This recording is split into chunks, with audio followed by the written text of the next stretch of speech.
Le dernier jour d'Octobre Rose s'étire jusqu'au Colosse où des ateliers se sont installés à l'initiative de l'association Mieux Vivre tout simplement. Madi est venue avec ses tubes d'aquarelle et ses pinceaux. La peinture l'a aidée à traverser la maladie. Ici, des représentants du centre de rééducation de Sainte-Clotilde où un programme a été mis en place il y a 3 ans afin d'accompagner les femmes après leur cancer du sein. C'est une prise en charge qui se fait sur à la fois l'activité physique, donc on va diminuer la fatigue, diminuer les douleurs articulaires, les douleurs neuropathiques, permettre aux femmes de reprendre une activité physique.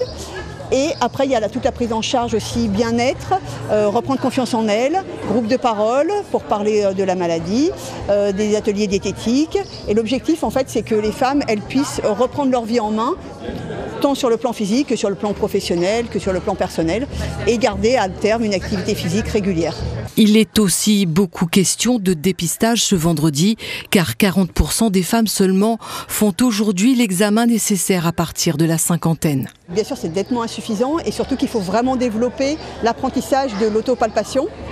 Donc ça, je sais que la Ligue contre le cancer et d'autres associations, notamment l'association Vivre Mieux tout simplement, le font.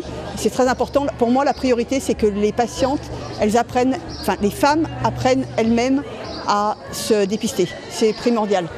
Plutôt que d'attendre le dépistage qu'on vous envoie à partir de 50 ans, il faut apprendre dès le plus jeune âge à savoir se palper les seins. Octobre Rose, on a été sollicité, on a répondu à beaucoup d'invitations parce que pour nous, c'est très important de sensibiliser les femmes au dépistage. Dans notre association, nous avons plus de 25 femmes qui ont subi cette épreuve. Donc moi-même, j'ai eu un cancer du sein en 2020 et aujourd'hui, j'ai encore des effets secondaires.